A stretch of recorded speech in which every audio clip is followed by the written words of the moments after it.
no suit wearing businessman like you. You know, I'm just a gangster, I suppose, and I want my corners. Three, two, one, zero, ignition, liftoff.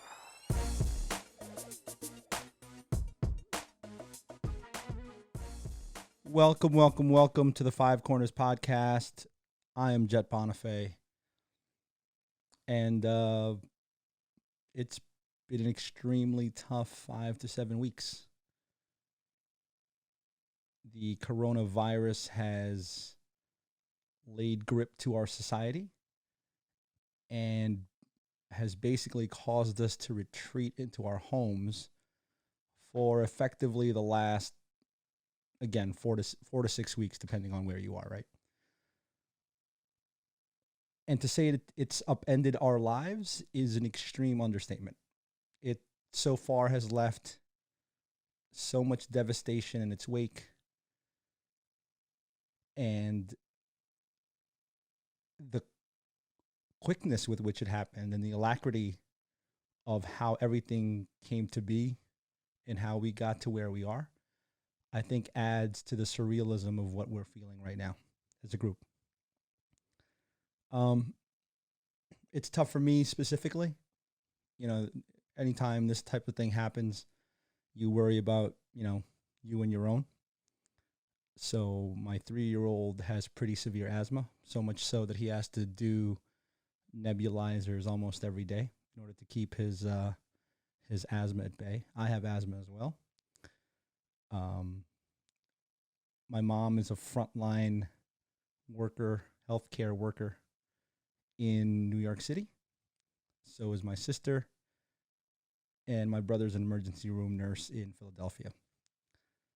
My dad's also what you would consider to be in the high-risk community, being in his 70s and having some comorbidities that come along with being that age and being Filipino. So this thing is, for me, specifically anxiety-laden because of all the potential massive and devastating impacts it could have on my family directly. So on top of all that, right, society at large is locked down. And then there's a segment of population that's completely underplaying it and downplaying it. So you find yourself every day trying to convince people that this thing is a real thing, which is just absolutely crazy, right? The fact that in 2020, we have to convince people when something is an actual pandemic versus, oh, it's just the flu. You'd figure at this day and age people would be smarter, but we're not. So this is kind of where we're at. The worst part about it, though, the most tragic part about it, I should say, because there's a lot of worse parts, right? People dying, people suffering, passing away alone. Those are the worst parts. I think, to me, one of the tragic things about this entire scenario is the fact that places like New York City, Jersey City, are the hardest hit. And the reason why I call that tragic is because it preys on the beauty of those cities in particular. And what do I mean by that? So New York City, right, Jersey City, it's almost the best figurative definition of a melting pot. You're forced to interact with people you don't know from places you've never heard of every day, every second of every day. I used to take the 6 train from downtown to midtown, and you literally would not see the same people twice, even though you're taking the same train every day at the exact same time. I think the fact that this thing preys upon the fact that we're a multicultural country and that we are so close together, it's insidious. I think it's insidious in the worst way, right? It causes you to be away from people. As humans, we're social animals, right? We're meant to be together. specifically immigrant communities, right? You know, typical Filipino family has multiple generations potentially living in under one household, under one roof. And that's sad. And that's sad that you have to separate yourselves because that's where this thing thrives. And it puts your most vulnerable at risk because you're doing the most human thing. And I think that's tragic. So that I guess that's the depressing part of this podcast, right? Um, the one beautiful thing about this, as in any dire situation, you really see the strength in people, and you see that in guys like my brother. I mentioned he's a nurse, but he's an emergency nurse specifically. I can't imagine what he goes through every day. To see the amount of people suffering and dying on an hour by hour basis, I don't have the constitution to be able to do that. I'm not built for that. And, you know, all kudos to him and obviously everybody like him. It is God's work. I mean, it is literal God's work, what they're doing. I don't know how you thank people enough for doing those jobs. And then you see the beauty in people finding ways to come together. You know, and one of the positive aspects of living in 2020 is that in general technology is easy. It's easy to access, it's easy to operate. And I think because of that, people are finding ways to be human and stay human through technology. And me being a technology guy, I love that. Because that's what technology is for. Technology can do a lot of bad stuff, but it's at its best when it's helping people and bridging the gap to make people better, happier, more productive. And I love that. It's a new world, and I'm completely unprepared for what's going to happen next. So Ace and I kind of talked about it. We moped and we were depressed for a solid 4 or 5 weeks, I think, as we all kind of came to grips with our new reality. And, you know, you're trying to understand everything that's happening to you and how do you navigate this? How do you deal with work from home? How do you deal with feeding kids? And it's hard. You know, today was specifically hard. You know, my dad came by to drop some stuff off, and my 3-year-old asked me to open the door for Grandpa. And I told him he couldn't. And I almost lost it. Because that might be the saddest. And he sat there looking at his grandpa getting into his car, and it might have been the saddest I've been in a long time. So, but we have to move on, right? This is what makes humans humans, right? We find ways to cope, to survive, and to find hope. So, I guess the first thing, obviously, is, just my heart goes out, me and Ace's heart goes out to every soul that's passed away. You know, there's almost 160,000 people that have died since this thing started. You know, that's 160,000 families.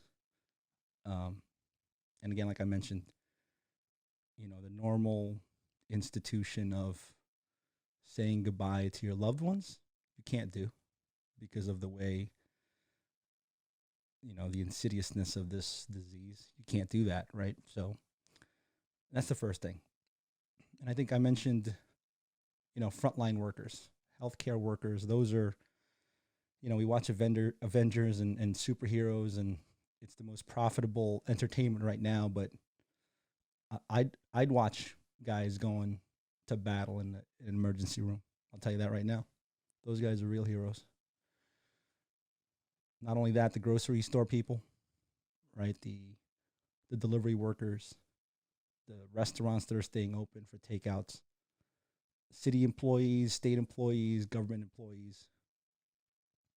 I think those are all jobs that we take for granted when everything is normal. But you realize how quickly your life becomes askew as soon as you can't do all the normal things you used to do. And these people give us a semblance of that normalcy, and you'll never be able to pay them back. You just won't, because this will go away, and then we'll go back to forgetting about these people, which again is extremely sad. And I'm hoping that it changes for us as a population, that those jobs that we considered menial, we should come back to these moments and say they kept me sane, and that's important.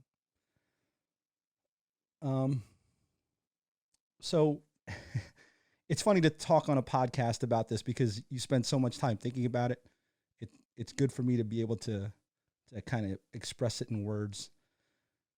But the premise for this podcast was, to find a way to talk about sports, our culture, entertainment, parenting, fitness.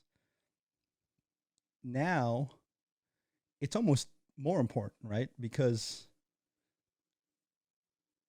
again, with the backdrop of this pandemic behind it, you almost have to interrogate those things completely differently.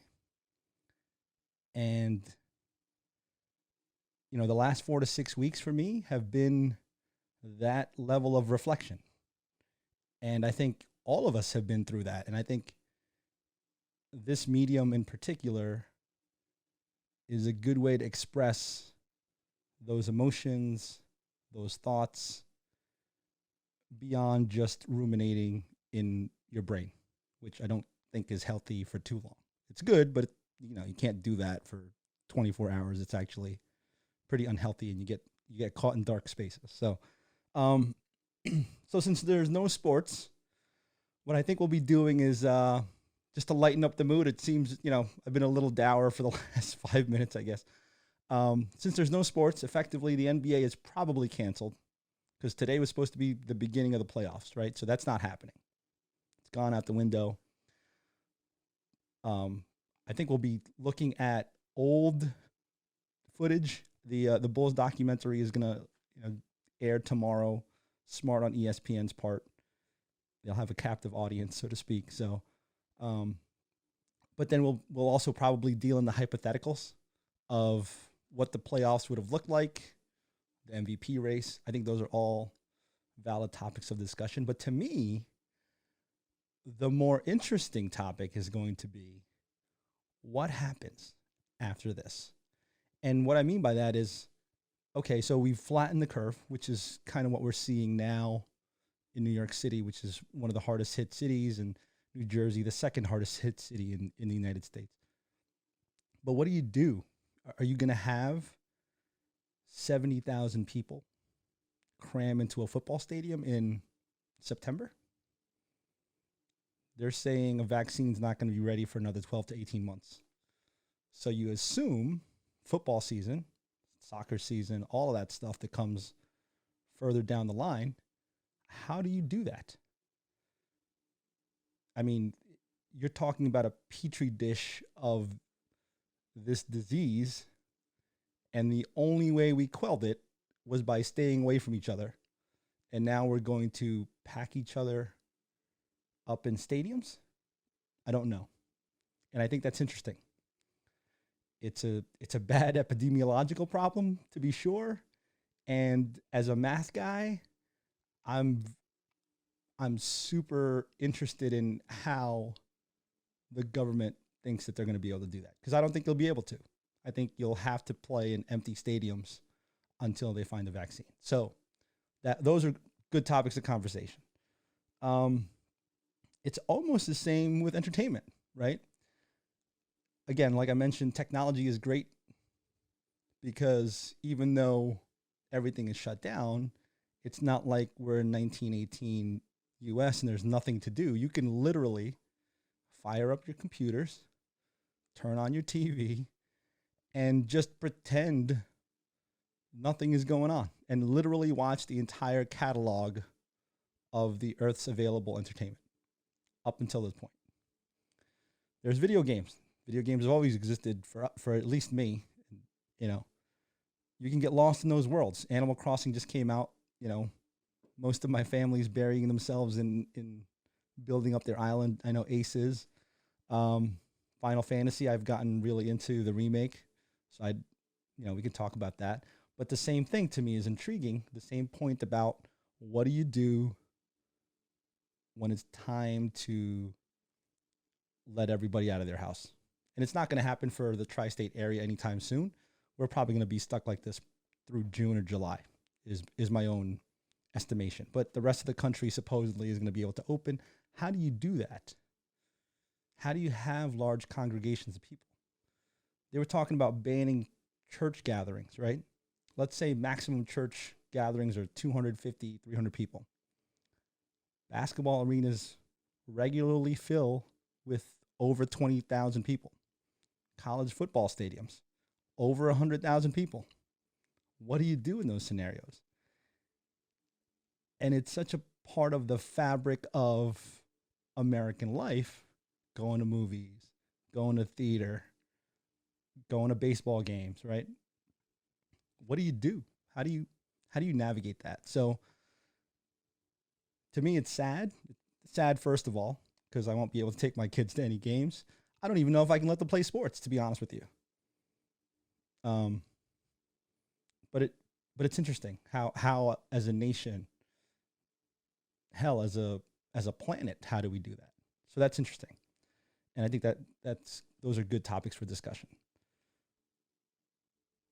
We'll also look at parenting. And I'll tell you something. We don't pay teachers nearly enough to do what they do every day. Because let's be honest, they're like also babysitters. My wife and I we're still lucky enough to be able to work from home and make money while working from home, which is amazing. And not everybody has that luxury. But navigating then homeschooling, feeding, changing clothing, keeping them from killing each other, and trying to juggle all of those simultaneously is stressful. So we can talk about that too. I think those are cool topics. I say cool, what I really mean is painful, but yeah, I think it's interesting. I think we'll get into some good conversations about that as well.